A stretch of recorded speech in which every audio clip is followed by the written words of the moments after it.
power is not committed to everybody. It can be available to everybody in Christ, but only those who are consecrated can draw from it. That's why all of us are Christians, yet not all of us cast out devils. Not all of us are taking nations. Not all of us are invading territories and bringing the government of God. It's available to all of us because of the love of God, because of the resurrection. But how much you draw is a function of your consecration. If a man purges himself, that's when he can draw from the everlasting fountains of God. Listen, if you don't do this, you will not be relevant in eternity. You must do it. But for you to do it and succeed, consecration must become the price that you pay.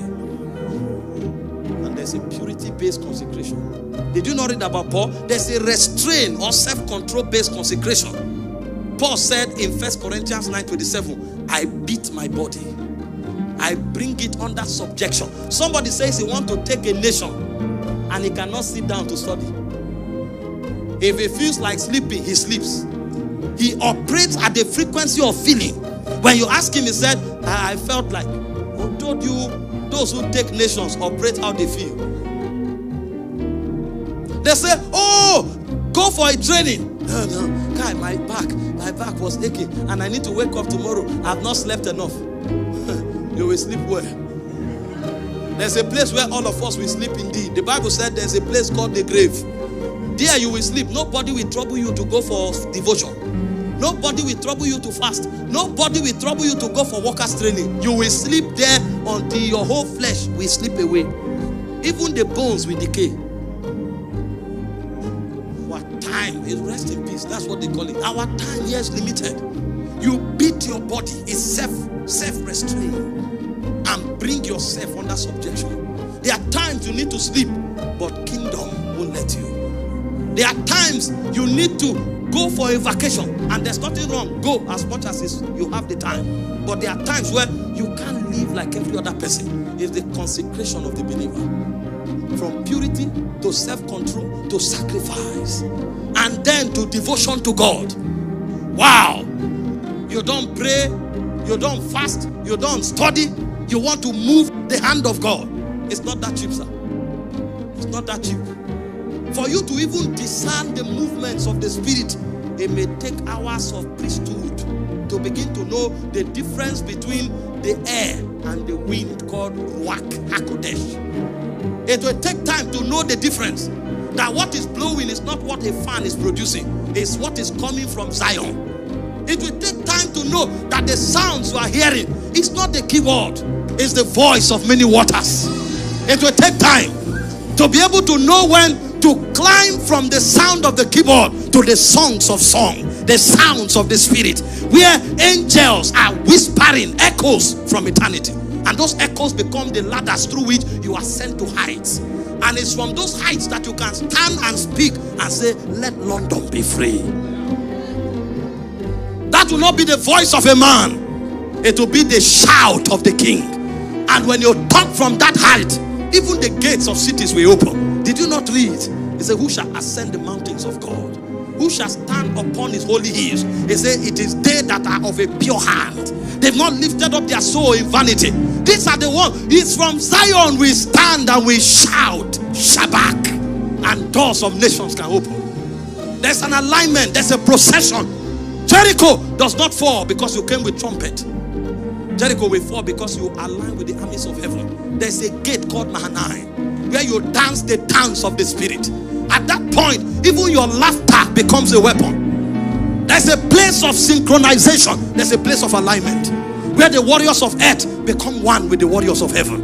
And whatever you are doing, no matter how powerless it is, an army can go down. The Lord is good, and his mercies endureth forever. And Moab, Ammon, and Mount Seir can attack themselves. 18 million men can die just because you are making a sound. That's not just a sound. They are rhythms of war. They are chants of alignment. They are realms in Zion. But how can you know that language if there's no consecration to take you there? They were looking for Daniel. They thought he was part of those who are going on holidays. No. The guy said, you can give people positions. He said, I will sit at the gate. And while he was there at the gate, a hand appeared and wrote something. Nobody knew the language. If you don't know the language, how do you interpret it? They now discovered this man probably is traveling through realms that we don't know. And when they brought Daniel, there was no need to go consult anyone. He said, God has exalted you.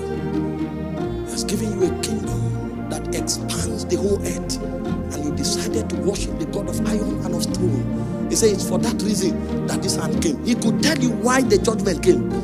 So this guy is not guessing. And he went further to step 2 by reading it. Mene, take care, oversee. And he went to step 3 by interpreting it. He said, Mene means higher. You think they take Babylon by talking? No. You take Babylon by sitting at the gate. There is a power that consecration brings into your vessel. This is why when you start consecrating, your flesh will rebel. But like Paul, you will beat it and bring it under subjection. You will beat it because your generation wants to hear something that is stronger than Queen's English. They want to hear the echoes of eternity.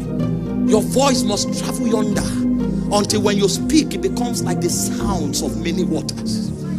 That's the generation God is looking for. Men that can walk on earth, but their heads will be in the spirit, because they are part of the assembly of Zion. When they talk, they read scrolls from eternity, judgments and legislations that were passed. Some of the territories that are in darkness today, the judgment was given 50 years ago, but no man can go there to collect the scroll.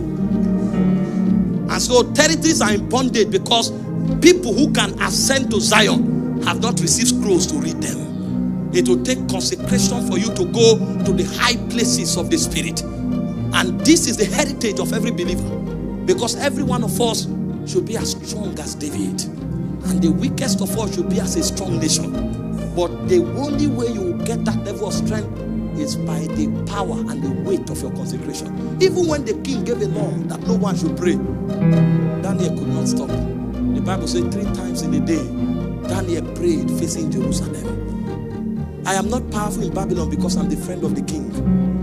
I am powerful in Babylon because heaven, I climb to heaven. And even when the king has no choice and gives a law that I should be thrown to the lion's den, then I will show the king that what powers me is superior to his favor.